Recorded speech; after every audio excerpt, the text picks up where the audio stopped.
ತುಮಕೂರಿಂದ ಅವಕಾಶ ಕೊಡ್ತಾರಾ ಸರ್? ನಾನು ಅದನ್ನು ಯಾವುದೂ ಚರ್ಚೆ ಮಾಡಲಿಲ್ಲ. ನಾನು ಅವ್ರಿಗೆ ನನಗೆ ರಾಜ್ಯಸಭಾ ದಯಮಾಡಿ ಆದರೆ ಸಾಧ್ಯವಾದರೆ ಅವಕಾಶ ಮಾಡಿಕೊಡಿ ಅಂತ ಕೇಳಿದ್ದೀನಿ. ರಾಜ್ಯಸಭಾ ಅವಕಾಶ ಮಾಡಿಕೊಡಿ, ನನಗೆ ಎಲ್ಲಾದರೂ 3 ಕಾನ್ಸ್ಟಿಟ್ಯೂನ್ಸಿಗಳು ಕೊಡಿ, ಎಲ್ಲಿ ಗೆಲ್ಲಕ್ಕಾಗೋದಿಲ್ಲ ಅಂತಿರೋ ಅಲ್ಲಿ. ಅದನ್ನು ಯಾವ ರೀತಿ ನಿಮಗೆ ರಿಸಲ್ಟ್ ತರಬೇಕೋ ತರ್ತಕ್ಕಂಥ ಪ್ರಯತ್ನ ಮಾಡ್ತೀನಿ. ಅಂದರೆ ಲೋಕಸಭೆಗಿಂತ ಮುಂಚೆ ರಾಜ್ಯಸಭೆ ಮಾಡಿದರೆ ನೀವು ಆ ಥರ ಅಂತಲ್ಲ, ರಾಜ್ಯಸಭೆ ಯಾವಾಗ ಬರ್ತದೋ ನಂಗೆ ಗೊತ್ತಿಲ್ಲ, ಅದು ನನಗೆ ಇದು ಗೊತ್ತಿಲ್ಲ.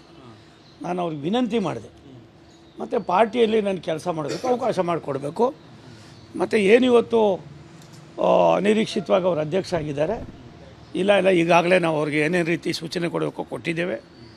ಇನ್ನು ಮುಂದೆ ಅದೆಲ್ಲ ನಡೆಯೋದಿಲ್ಲ. ನಿಮ್ಮನ್ನೆಲ್ಲ ಪರಿಗಣಿಸಿ ನಿಮ್ಮ ಸೀನಿಯಾರಿಟಿನ ಏನಾದ್ರು ಇದಾದರೆ ನಾವಿದ್ದೀವಿ, ಪ್ರೈಮ್ ಮಿನಿಸ್ಟರ್ ಇದ್ದಾರೆ, ನಡ್ಡಾ ಅವರಿದ್ದಾರೆ, ರಾಷ್ಟ್ರೀಯ ಹೈಕಮಾಂಡ್ ನಿಮ್ಮ ಜೊತೇಲಿರ್ತದೆ. ನಾವು ಅದಕ್ಕೋಸ್ಕರವಾಗಿ ನೀವು ಕೆಲಸ ಮಾಡಿರಿ, ಒಳ್ಳೆಯದಾಗಲಿ. ನಾವಿದ್ದೀವಿ, ಬರ್ತೀನಿ ಬೆಂಗಳೂರಿಗೆ, ಬಂದು ಎಲ್ಲರನ್ನೂ ಕರೆದು ಕೂರ್ತು ಮಾತಾಡಿ ಒಂದು 2-3 ದಿವಸ ಅಲ್ಲೇ ಇದ್ದು ನಾವು ಚಾಲನೆ ಕೊಡೋಣ ಅನ್ನೋ ಮಾತನ್ನು ಹೇಳಿದ್ದಾರೆ. ಹಿಂದೆ ಚುನಾವಣೆಯಲ್ಲಿ ಸೋತ ಬಳಿಕವೂ ಕೂಡ ಹೈಕಮಾಂಡ್ ತಮಗೊಂದು ಅಭಯ ನೀಡಿತ್ತು, ಸ್ಥಾನಮಾನವನ್ನು ಕೊಡ್ತೇವೆ ಅಂತ. ಅಂದರೆ ಯಾವ ರೀತಿಯ ಸ್ಥಾನಮಾನ ತಮಗೆ ಸಿಗುತ್ತೆ ಅಂತ ನಿರೀಕ್ಷೆ ಇದೆ? ಇವತ್ತು ಕೆಲವು ವಿಚಾರಗಳನ್ನು ಸನ್ಮಾನ್ಯ ಅಮಿತ್ ಶಾಜಿಯವರು ಮಾತಾಡಿದ್ದಾರೆ.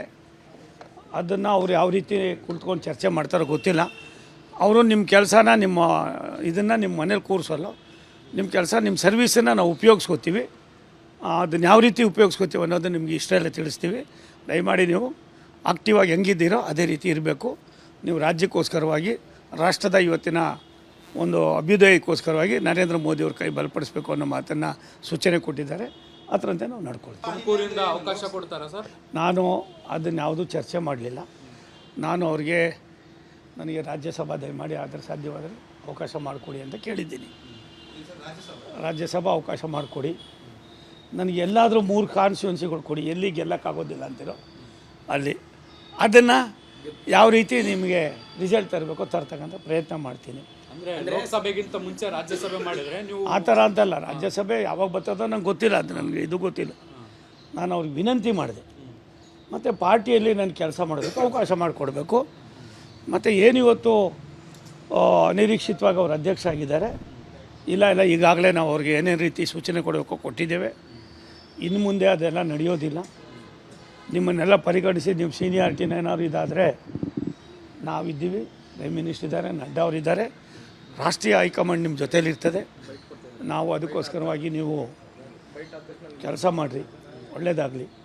ನಾವಿದ್ದೀವಿ, ಬರ್ತೀನಿ ಬೆಂಗಳೂರಿಗೆ, ಬಂದು ಎಲ್ಲರನ್ನೂ ಕರೆದು ಕೂರ್ತು ಮಾತಾಡಿ ಒಂದು 2-3 ದಿವಸ ಅಲ್ಲೇ ಇದ್ದು ನಾವು ಚಾಲನೆ ಕೊಡೋಣ ಅನ್ನೋ ಮಾತನ್ನು ಹೇಳಿದ್ದಾರೆ. ಹಿಂದೆ ಚುನಾವಣೆಯಲ್ಲಿ ಸೋತ ಬಳಿಕವೂ ಕೂಡ ಹೈಕಮಾಂಡ್ ತಮಗೊಂದು ಅಭಯ ನೀಡಿತ್ತು, ಸ್ಥಾನಮಾನವನ್ನು ಕೊಡ್ತೇವೆ ಅಂತ. ಅಂದರೆ ಯಾವ ರೀತಿಯ ಸ್ಥಾನಮಾನ ತಮಗೆ ಸಿಗುತ್ತೆ ಅಂತ ನಿರೀಕ್ಷೆ ಇದೆ? ಇವತ್ತು ಕೆಲವು ವಿಚಾರಗಳನ್ನು ಸನ್ಮಾನ್ಯ ಅಮಿತ್ ಶಾಜಿಯವರು ಮಾತಾಡಿದ್ದಾರೆ. ಅದನ್ನು ಅವ್ರು ಯಾವ ರೀತಿ ಕುಳಿತುಕೊಂಡು ಚರ್ಚೆ ಮಾಡ್ತಾರೋ ಗೊತ್ತಿಲ್ಲ. ಅವರು ನಿಮ್ಮ ಕೆಲಸನ ನಿಮ್ಮ ಇದನ್ನು ನಿಮ್ಮ ಮನೇಲಿ ಕೂರಿಸೋಲ್ಲ, ನಿಮ್ಮ ಕೆಲಸ ನಿಮ್ಮ ಸರ್ವೀಸನ್ನು ನಾವು ಉಪಯೋಗಿಸ್ಕೋತೀವಿ. ಅದನ್ನು ಯಾವ ರೀತಿ ಉಪಯೋಗಿಸ್ಕೋತೀವಿ ಅನ್ನೋದು ನಿಮಗೆ ಇಷ್ಟೆಲ್ಲ ತಿಳಿಸ್ತೀವಿ. ದಯಮಾಡಿ ನೀವು ಆಕ್ಟಿವ್ ಆಗಿ ಹೆಂಗಿದ್ದೀರೋ ಅದೇ ರೀತಿ ಇರಬೇಕು. ನೀವು ರಾಜ್ಯಕ್ಕೋಸ್ಕರವಾಗಿ, ರಾಷ್ಟ್ರದ ಇವತ್ತಿನ ಒಂದು ಅಭ್ಯುದಯಕ್ಕೋಸ್ಕರವಾಗಿ ನರೇಂದ್ರ ಮೋದಿಯವ್ರ ಕೈ ಬಲಪಡಿಸಬೇಕು ಅನ್ನೋ ಮಾತನ್ನು ಸೂಚನೆ ಕೊಟ್ಟಿದ್ದಾರೆ. ಅದರಂತೆ ನಾವು ನಡ್ಕೊಳ್ತೀವಿ. ಅನುಕ್ಷಣದ ಸುದ್ದಿಗಳಿಗಾಗಿ ವಿಸ್ತಾರ ನ್ಯೂಸ್ ಯೂಟ್ಯೂಬ್ ಚಾನೆಲ್ ಸಬ್ಸ್ಕ್ರೈಬ್ ಮಾಡಿ. ಹೊಸ ಸುದ್ದಿಗಳ ನೋಟಿಫಿಕೇಶನ್ಗಾಗಿ ಬೆಲ್ ಐಕಾನ್ ಕ್ಲಿಕ್ ಮಾಡಿ.